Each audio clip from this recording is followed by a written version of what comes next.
The Escape of the Mouse. Manawyddan, the prince, and his friend Piederi were wanderers, for the brother of Manawyddan had been slain, and his throne taken from him.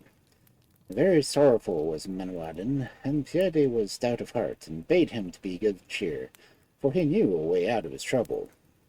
"And what may that be?" said Manawyddan.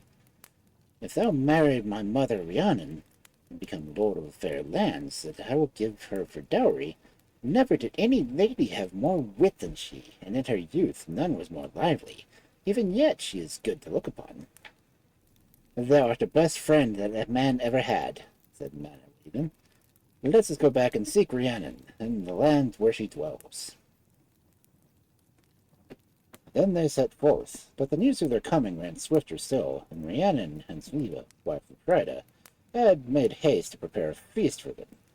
And when Manawyddan found that Perdera had spoken the truth concerning his mother, and asked if she would take him for her husband, rightly glad that she consent, and without delay they were married, and rode away to the hunt, Rhiannon and Manawyddan, and Sivka and Perdera. And they did not be parted by each other night or by day, so great was the love between them. One day when they returned, they were sitting out in a green place, and suddenly a crash of thunder struck loudly on their ears, and a wall of mist fell between them, so that they were hidden from one another. Trembling, they sat still till the darkness fled and the light shone again upon them. But in the place where they were, once the castle and herds and dwellings, they beheld neither house nor beast, nor man nor smoke. Neither was anyone remaining in the green place, save these four only.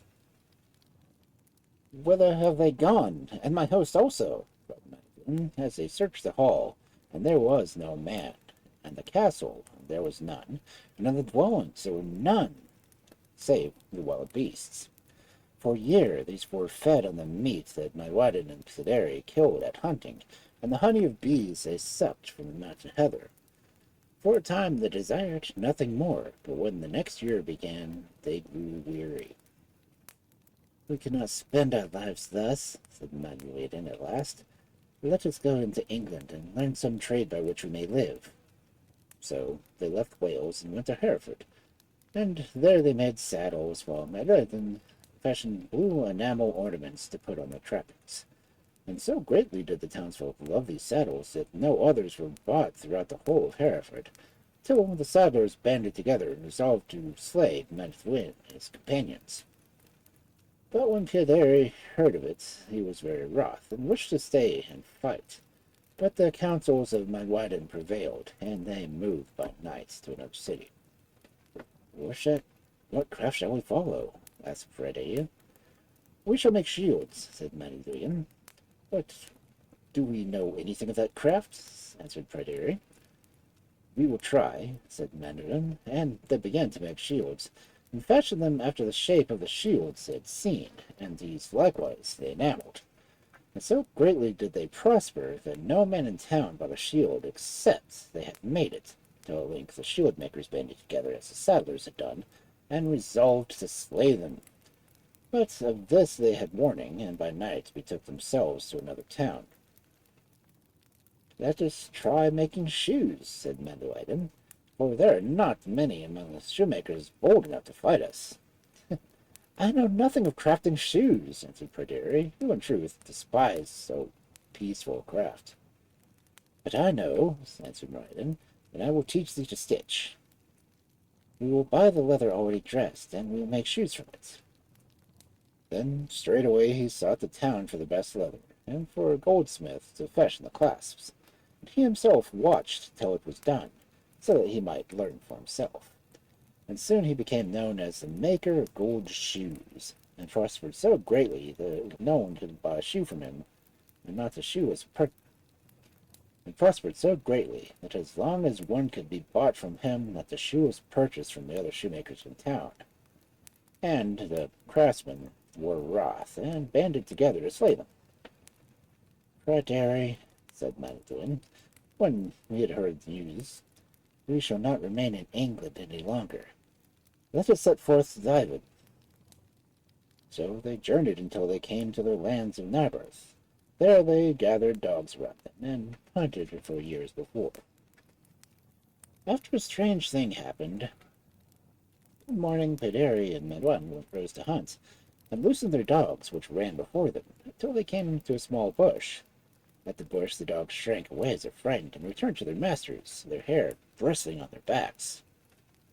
"We must see what is in that bush," said Pederi, and what was in it was a boar, with a skin as white as the snow on the mountains. And he came out and made a stand as the dogs rushed on him, and driven on by the men. Long he stood at bay. Then at last he betook himself to flight, and fled to a castle which was newly built, in a place where no building has ever shone. Into the castle he ran, and the dogs after him, and long though their masters looked and listened, they neither saw nor heard aught concerning the dogs or boar. "I will go into the castle and get tidings of the dogs," said Pryderi at last. "Truly," answered Madeline, "thou shouldst do unwisely, for whoever has cast a spell over this land has set this castle here." "I cannot give up my dogs," replied Pryderi, as he went to the castle. But within was neither man nor beast, neither boar nor dogs, but only a fountain with marble around it, and on the edge sat a golden bowl, richly wrought, which pleased Pryderi greatly. In a moment he forgot about his dogs, and went up to the bowl and took hold of it, and his hands stuck to the bowl, and his feet to the marble slab, and despair took possession of him.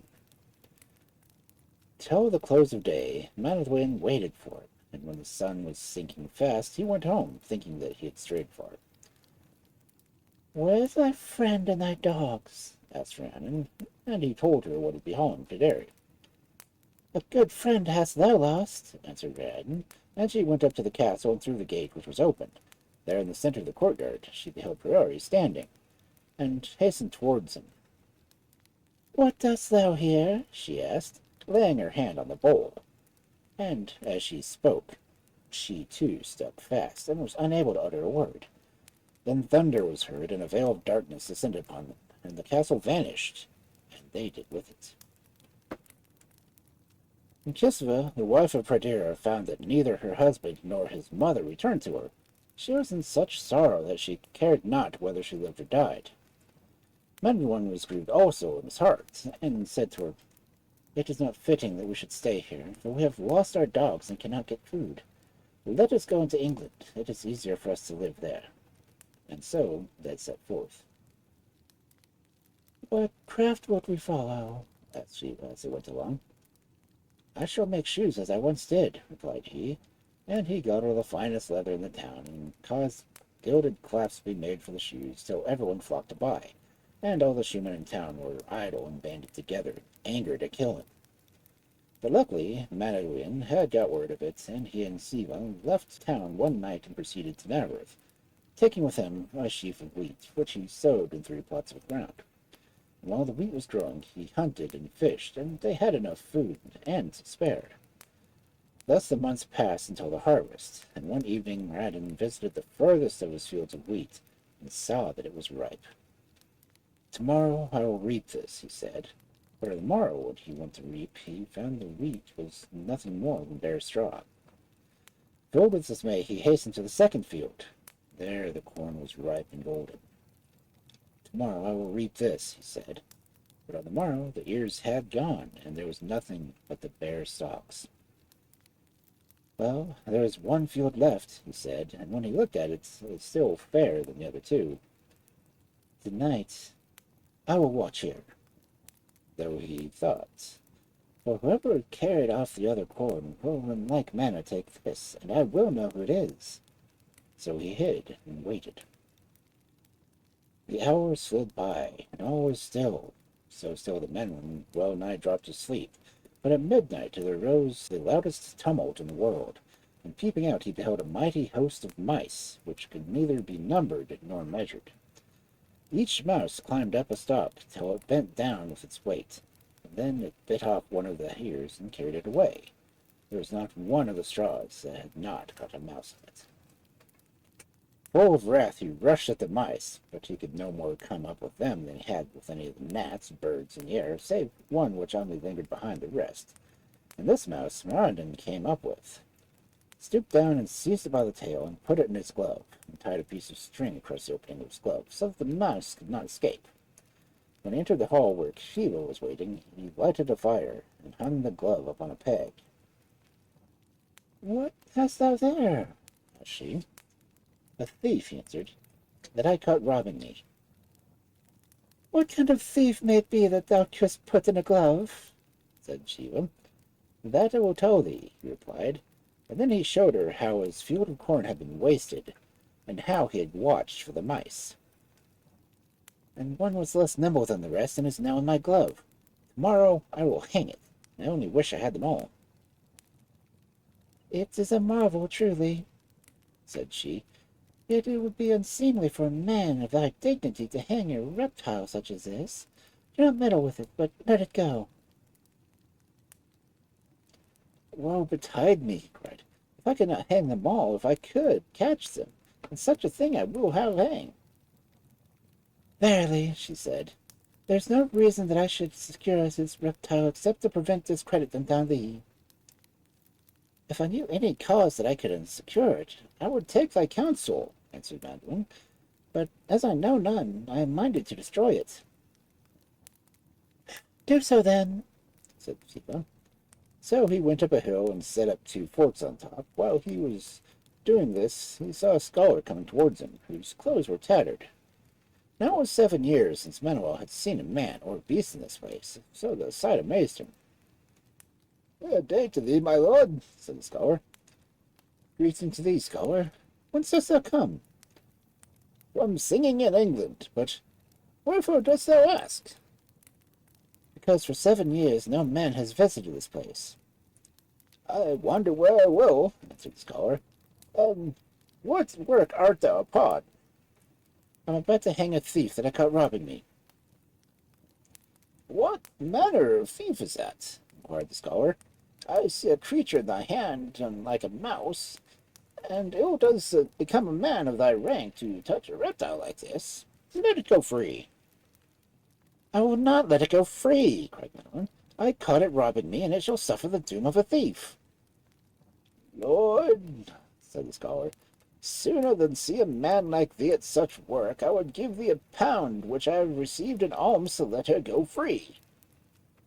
"I will not let it go free, neither will I sell it." "As thou wilt," answered the scholar, and he went his way. Madeline was placing a crossbeam on the 2 forked sticks, and the mouse was to hang, where a priest rode past. "Good day to thee, lord, and what art thou doing?" "I'm hanging a thief that I caught robbing me." "What manner of thief, lord?" "A creature in the form of a mouse. It has been robbing me, and it shall suffer the doom of a thief." "Lord," said the priest, "sooner than thee touch this reptile, thou should purchase its freedom." "I would neither sell it nor set it free." "It is true that a mouse is worth nothing, but rather than see thee defile thyself by touching a reptile such as this, I'll give thee £3 for it." "I will not take any price for it. It shall be hanged as it deserves." "Willingly, my lord, if this is thy pleasure." And the priest went his way. Madeline noosed up a string over the mouse's neck, and began to draw it tight around, when a bishop, with a great following of horses bearing huge packs, came by. "What art thou doing upon?" asked the bishop, drawing rein.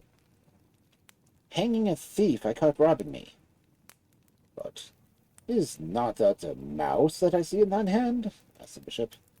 "Yes, that is the thief," answered Madeline. "Well, since I have come to doom this reptile, I will ransom it for £7, rather than see a man of thy rank touch it. Loose it, and let it go." "I will not let it loose." "I will give thee £24 to set it free," said the bishop. "I will not set it free for as much again." "If thou wilt not set it free for this, I will give thee all the horses thou seest, and 7 loads of baggage." "I will not set it free." "Then tell me at what price thou wilt loose it, and I will give it." "The spell must be taken off of Rhiannon and Friday," said Madeline. That shall be done. But yet not yet. I will loose the mouse, and charm that has been cast over all my lands must be taken off likewise. This shall be done also. But not yet will I loose the mouse, till I know who she is. She is my wife, answered the bishop. And wherefore came she to me? Asked Madeline. To despoil thee, replied the bishop, for it is I who cast a charm over thy lands to avenge Grawl, the son of Clud, my friend, and it was I who threw the spell over Praedin to avenge Grawl for the trick that had been played on him by the game of Badger in the Bag. And not only was I wroth, but my people likewise, and when it was known that thou hadst come to dwell in the land, they besought me much to change them into mice, that they might eat thy corn. And first and second nights it was the men of my house who destroyed 2 fields, but on the third my wife and her ladies came to me and begged me to change them also in the shape of mice, that they might take part of the revenging Grawl. Therefore I changed them. Yet she has not been ill and slow of foot, thou couldst not have overtaken her. Still, since she was caught, I will restore thee Prairie and Rhiannon, and will take the charm off thy lands. I have told thee who she is. Now set her free. I will not set her free, answered Madeline, till thou swear that no vengeance shall be taken upon for this, either for Prairie or upon Rhiannon or on me. I grant thee this boon, and thou hast done wisely to ask for it, for on thy head would have lit all the trouble. Now set free my wife. I will not set her free, till Prairie and Rhiannon are with me. Behold, here they come, said the bishop. Then Rhiannon held out his hands and greeted Prairie and Rhiannon, and they seated themselves joyfully on the grass. Ah, Lord, hast thou not received all thou didst ask? Said the bishop. Now set my wife free. That I will gladly, answered Rhiannon, and unloosing the cord from her neck, and he did so, the bishop struck her with the staff, and she returned to a young woman, the fairest that was ever seen. Look upon thy land, he said, and thou wilt see that it is well tilled and peopled as long ago. And Madeline looked and saw the cornfield growing in his fields, and cows and sheep grazing on the hillside, and huts for the people to dwell in, and he was satisfied in his soul. But one more question he put on the bishop. What spell didst thou lay upon Prairie and Rhiannon? Prairie has had the knockers of my gate of the palace hung around him, and Rhiannon has carried the collars of my asses around her neck, said the bishop with a smile.